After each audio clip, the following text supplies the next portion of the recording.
And the perfect song to get into this here. Great way to get around the valley here without worrying about gas prices is bicycling. But it's also important to be safe while riding. You know, May is National Bike Safety Month, and I'm joined here by Mesa Fire Captain Forrest Smith. Also, Travis Jones here to talk. He's a bike shop owner to talk about bike safety and the proper helmet, because even if you have the wrong helmet, it's still not safe. That's correct. That's right. That's right. You know, Ryan, and what we're trying to do from a safety advocate standpoint is to encourage parents to make sure that your children are wearing bike helmets. Because by law, you don't have to here. That's right. That's right. There's no law that states that your child has to. So we really want parents to be the advocate for their child's best interest and their safety, and to encourage anytime they're doing any wheel type of sport, make sure that you have a helmet, which is why we have these different helmets on display here. What do you tell parents? Why do you tell parents to wear helmets? Well, the reason we're telling them that is because we're finding that about 4 to 5% of all accidents we've been on involving bicyclists, those patients actually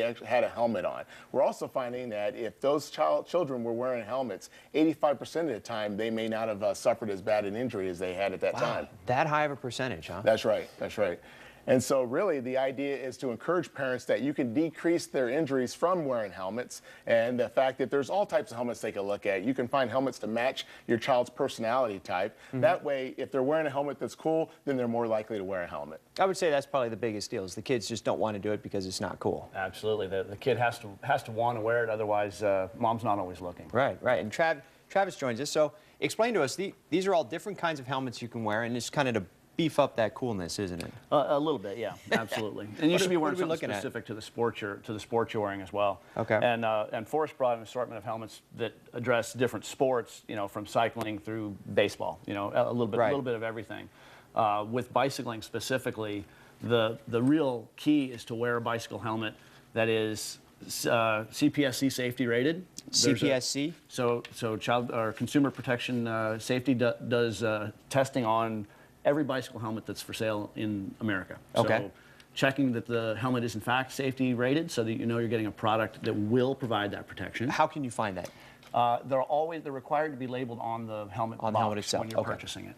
And number two is, it's worth spending a couple of dollars more to purchase a helmet from a bicycle shop or a retailer that specializes in bicycles, so that you're getting a person who's been trained on fitting the bicycle helmet. Because more important than what color the helmet is or what brand name the helmet is does this helmet fit my child correctly? Because if the helmet is rattling around and loose on the child's head, it's just not going to provide the protection that's needed in the event that the child does hit the ground, or the rider does hit the ground. And tell me about this one right here. This looks pretty cool. This is actually stylish on this one. I mean, this is actually my personal helmet. And it's light. It is extremely lightweight, and that's a factor. If you spend a little bit more money and get a helmet that's lightweight, you're not aware of it even being on your head.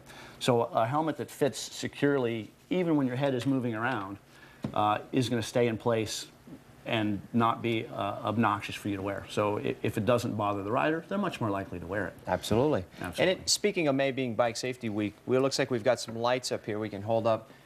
Forrest, what are we talking, and what are these all for? Or Travis? Yeah, you know, I brought a couple of lights with me today to sort of demonstrate a couple of things that you can do to make yourself safer on the road, aside from wearing a bicycle helmet, is being visible to traffic. So to me, that means reflective, you know, high visibility clothing, reflective materials on your bicycle, and lights or reflectors on the bicycle, which in the evening are actually required by law. But in the daytime, there's still a really effective way for vehicles to see the rider and be able to take appropriate And it's all action. about being visible. It is. Thank you right. very much. And especially observing traffic laws. And that's one thing we want to stress, is that parents make sure their children know how to observe traffic laws when they're out riding their bikes to school and this summer. Good point. Thank you guys for coming in. Really appreciate it. Thank you. Hope everybody's listening. Sir, thank you.